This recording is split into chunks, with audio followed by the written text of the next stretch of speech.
السلام علیکم میرے پیارے دوستو، آج ہم حضرت امام حسین رضی اللہ تعالیٰ عنہ کا واقعہ سنانے والے ہیں۔ حضرت امام حسین رضی اللہ تعالیٰ عنہ اور کربلا کی جنگ۔ کربلا میں جنگ کیسے شروع ہوئی، چلیے جانتے ہیں اس ویڈیو کے ذریعے۔ حضرت امیر معاویہ رضی اللہ تعالیٰ عنہ کے وصال کے بعد آپ کے بیٹے یزید کو خلافت مل جاتی ہے۔ یزید ایک بہترین اور بدبخت شیطان تھا، شرابی تھا، جانی تھا۔ یزید کو جب خلافت ملی تو یزید سمجھ گیا کہ میری اس خلافت کو حضرت امام حسین رضی اللہ تعالیٰ عنہ کبھی قبول نہیں کریں گے۔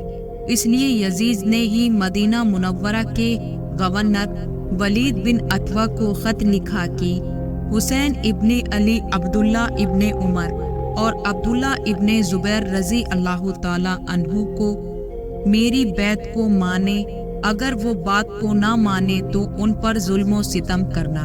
حضرت امام حسین رضی اللہ تعالیٰ عنہ نے یزید کی بیعت کرنے سے انکار کر دیا، کیونکہ یزید آپ کے نزدیک مسلمانوں کی امامت اور خلافت کے ہرگز لائق نہیں تھا، کیونکہ آپ جانتے تھے یزید فاسق اور فارس تھا، زانی تھا، شرابی تھا اور ظالم تھا۔ حضرت امام حسین رضی اللہ تعالیٰ عنہ مدینہ شریف چھوڑ کر مکہ شریف تشریف لے آئے۔ اب آپ کو مکہ شریف میں کوفیوں کے ڈھیر سارے خط آنے لگے۔ ان خطوں میں لکھا ہوا تھا، اے حضرت امام حسین، آپ کوفہ میں تشریف لے آئیے، یہاں پر یزید کا ظلم و ستم بڑھتا چلا جا رہا ہے، ہم آپ سے ہی بیعت کریں گے، یزید کی بیعت ہمیں ہرگز قبول نہیں ہے۔ آپ نے حالت کو سمجھنے کے لیے اپنے بھائی حضرت مسلم بن عقیل رضی اللہ تعالیٰ عنہ کو یہ کہہ کر کوفہ بھیجا کہ جاؤ، جا کر وہاں کے حالات معلوم کرو، وہاں کے حالات کیسے ہیں۔ جب حضرت مسلم بن عقیل رضی اللہ تعالیٰ عنہ کوفہ پہنچے تو وہاں کے لوگوں نے بڑے ہی احترام کے ساتھ آپ کا استقبال کیا۔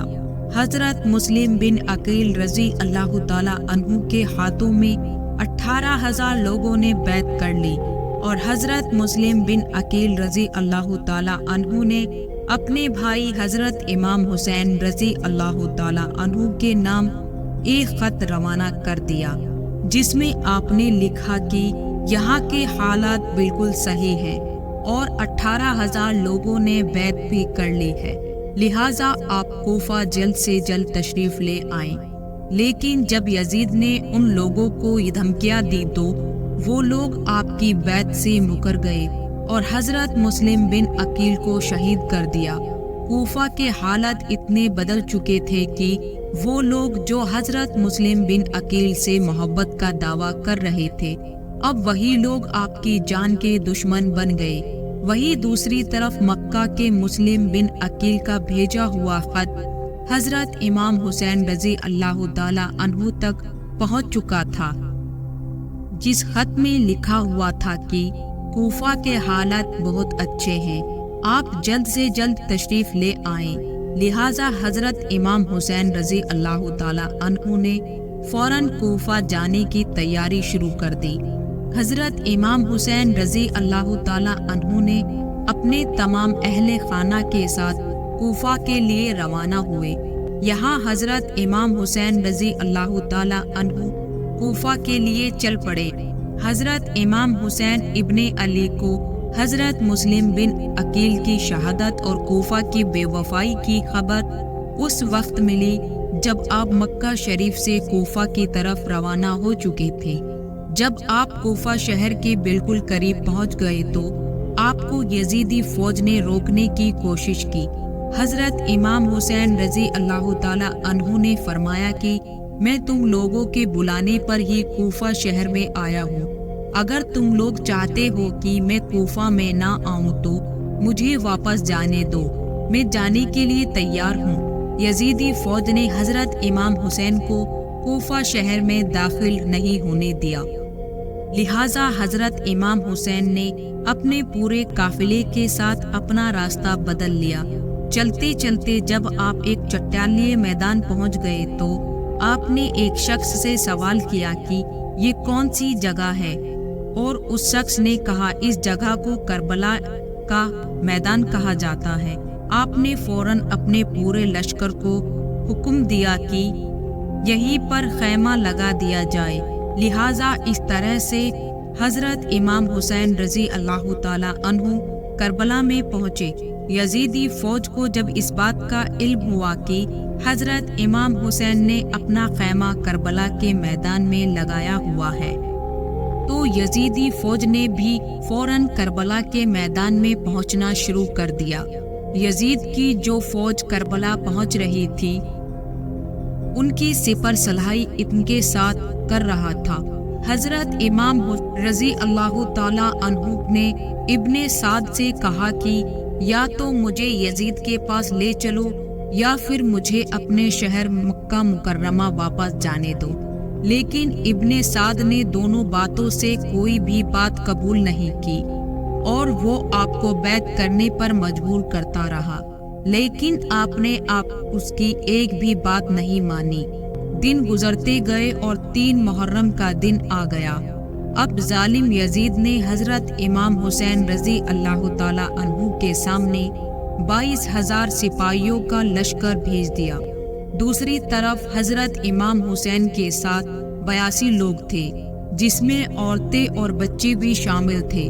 کتنی حیرت کی بات ہے کہ یزیدیوں میں حضرت امام حسین رضی اللہ تعالی عنہ کا اتنا خوف تھا کہ جہاں حضرت امام حسین رضی اللہ تعالی عنہ صرف 82 لوگوں کے ساتھ میدان کربلا میں تھے، جس میں عورتیں اور بچے بھی شامل تھے، وہی یزید نے مقابلے کے لیے آپ کے سامنے 22,000 لوگوں کو لشکر بھیج دیا، جو کہ حضرت امام حسین رضی اللہ تعالی عنہ کے سامنے 100 گنا سے بھی زیادہ تھا۔ حضرت امام حسین رضی اللہ تعالی عنہ کے سامنے یزیدی فوج کے حوصلے پست ہو گئے۔